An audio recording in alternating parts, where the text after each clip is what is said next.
Nah, saya dapat tugas bicara dialog kebangsaan. Jadi saya bayangkan dialog. Rupanya harus monolog dulu di sini sebelum dialog. Tapi saya ingin sampaikan kepada semua bahwa walaupun kita sedang banyak masalah, walaupun kita sedang punya PR yang besar sekali di negeri ini, ya ekonomi, ya politik, ya hukum, tapi kami yakin bahwa bangsa Indonesia akan selalu bisa menghadapi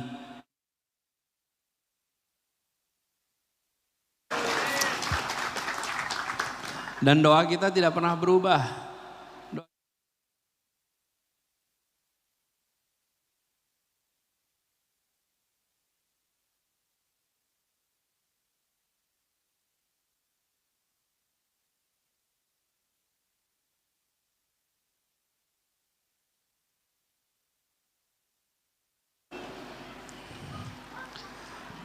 Jadi walaupun ada praktek-praktek menyimpang,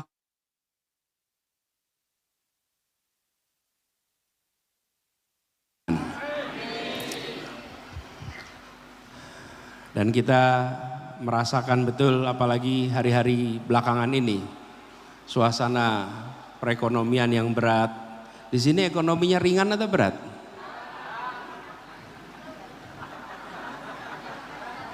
Ibu-ibu, ringan apa berat? Yang paling tahu ibu-ibu. Betul ya? Bapak-bapak tahu harga cabai enggak? Yang tahu ibu-ibu. Apa-apa mahal, Bu? Yang mahal apa?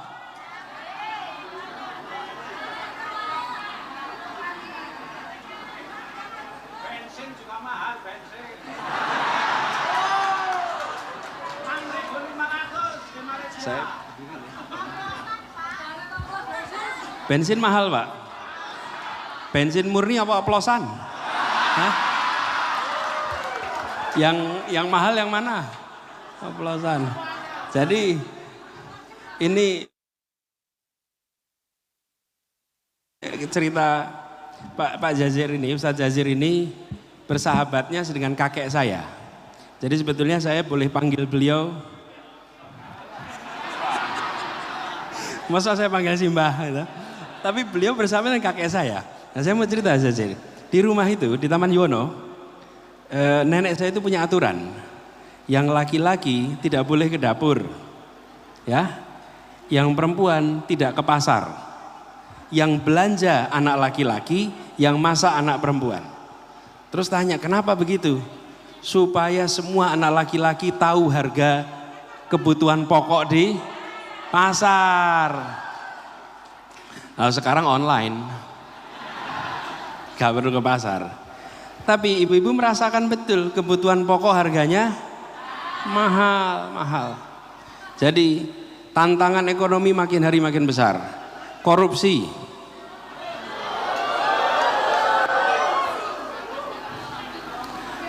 ada yang ditangkap karena korupsi beneran. Ada yang diproses karena nggak jelas tuduhannya apa. Iya toh? Betul nggak? Betul. Namanya siapa, Mas? Iya, ada yang ditangkap tidak jelas. Lo kemarin, Mbak, itu pengadilan dilakukan, hakim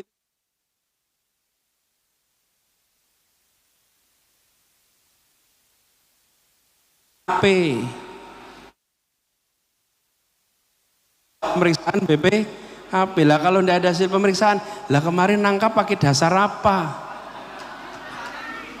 Sopo yang ngono pesenan? Pesenan siapa?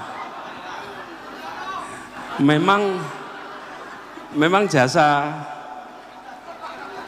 justip ya. Tapi ya sekalian, kita punya masalah ini dengan korupsi. Kita perlu kembalikan yang menjadi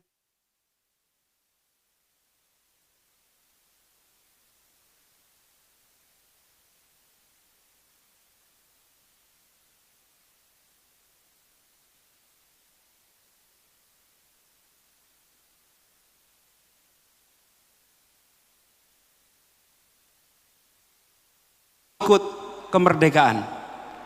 Tadi Ustaz Jazir cerita, ada satu kata bahagia. Bung Hatta itu berkali-kali terus ngomong bahagia. Leres ya, Jazir? Itu Bung Hatta itu bilang berkali-kali soal kebahagiaan. Pada saat Republik ini didirikan, yang mendirikan orang-orang yang terdidik. Tapi yang membuat mereka diikuti oleh seluruh rakyat adalah orang-orang yang berintegritas. Mereka berintegritas, terpercaya, karena itu dipercaya. Rakyat mau ikut. Rakyat mau ikut. Kalau tidak ada integritas, tidak ikut orang ini semua. Mereka melek huruf di saat 95% penduduk tidak bisa baca tulis. 95%. Tapi mereka tidak pernah mengejek bangsanya. Nggak pernah mengejek bangsanya. Tidak pernah melemahkan bangsanya. Bung Karno itu malah bilang begini, beri saya 10 pemuda dan saya akan guncang. Apal toh? Apal. Bener nggak itu dikatakan Bung Karno? Coba kita lihat statistiknya. 95% buta huruf. Jadi kalau ada 10 pemuda dikumpulkan yang buta huruf berapa? 9. Kira-kira bisa mengguncang dunia nggak dengan 9 pemuda buta huruf? Enggak. Tapi beliau tidak pernah pidato depan suruh rakyat. Saudara-saudara sekalian, Anda tidak baca tulis, membebani pemimpin-pemimpin. Tidak pernah. Tidak pernah. Dibangkitkan semangatnya dan dikatakan dengan pesan orang-orang berintegritas. Dan apa yang terjadi? Semua mau iuran. Republik pindah ke Jogja. Sri Sultan Hamengkubuwono ke-9, tokoh berintegritas yang memikirkan seluruhnya untuk rakyat, menjadi perisainya Republik Indonesia. Dan ketika Sri Sultan Hamengkubuwono ke-9 menjadi perisai, seluruh rakyat Jogja ikut menjadi perisai. Kenapa? Nah ini yang sekarang kita harus kembalikan. Kalau sifat Rasul ada 4, apa saja? Sidik, amanah, fatonah, tabligh. Ini amanah nih. Sidik, amanah ini yang harus dikembalikan nih. Supaya menjadi karakter, supaya menjadi ciri agar semua ikut. Saya sering contohkan satu peristiwa. Bung Hatta itu pernah meresmikan sebuah bendungan di Sumatera Utara. Lalu dalam peresmian itu beliau pidato begini, saudara-saudara sekalian, Indonesia ke depan membutuhkan bendungan seperti ini lebih banyak. Karena itu kita membutuhkan insinyur-insinyur listrik yang banyak. Dan sesudah itu anak-anak muda pada pengen jadi insinyur listrik. Kenapa terjadi? Karena punya kepercayaan tanpa syarat kepada pemimpinnya. Percaya tanpa syarat. Tidak ada yang hadir dengar Bung Hatta bilang begitu lalu batin. Apa saudaranya Bung Hatta punya usaha listrik apa ya? Apa saudaranya ada kontraktor bendungan apa ya? Nggak ada yang mikir begitu. Tidak ada satupun. Semua melihat ini. Nah ini harus kita kembalikan. Kita harus kembalikan. Dan itu artinya semua yang pernah dijanjikan oleh pemerintah harus ditagih. Harus diminta pelaksanaannya. Kenapa? Bagian dari menjaga kepercayaan. Bagian menjaga kepercayaan. Jadi Bapak Ibu sekalian, sekarang Pilpres sudah selesai toh? Siapa bilang belum? Sudah selesai. Sudah ditentukan KPU toh? Nah, sekarang terpilih. Sekarang kita boleh meminta kepada pemegang kewenangan, laksanakan semua janji. Kalau kemarin pemerintah berjanji makan bergizi gratis, maka harus laksanakan SD, SMP, SMA. Janji rumah untuk rakyat miskin 3 juta harus dilaksanakan. Lapangan pekerjaan berapa? 19 juta harus dilaksanakan. Bangun fakultas kedokteran 300 harus dilaksanakan.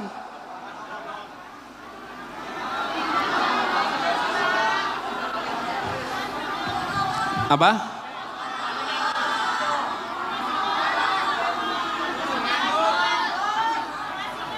Masih nganggur? Jenengan nomor 20 juta itu mungkin. 19 juta.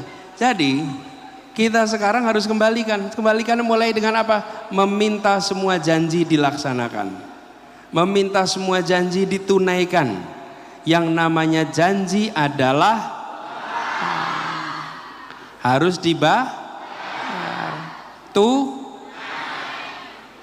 tunai. Dan ini cara mengembalikan kepercayaan. Karena kalau tidak begitu, maka proses ini kita akan kehilangan kepercayaan pelan-pelan kepada negara. Dan inilah yang sekarang kita sedang alami. Kita sedang mengalami krisis kepercayaan, harus dikembalikan. Beberapa hari yang lalu bursa efek di Jakarta harganya turun. Saya nggak yakin di sini pada punya saham sih.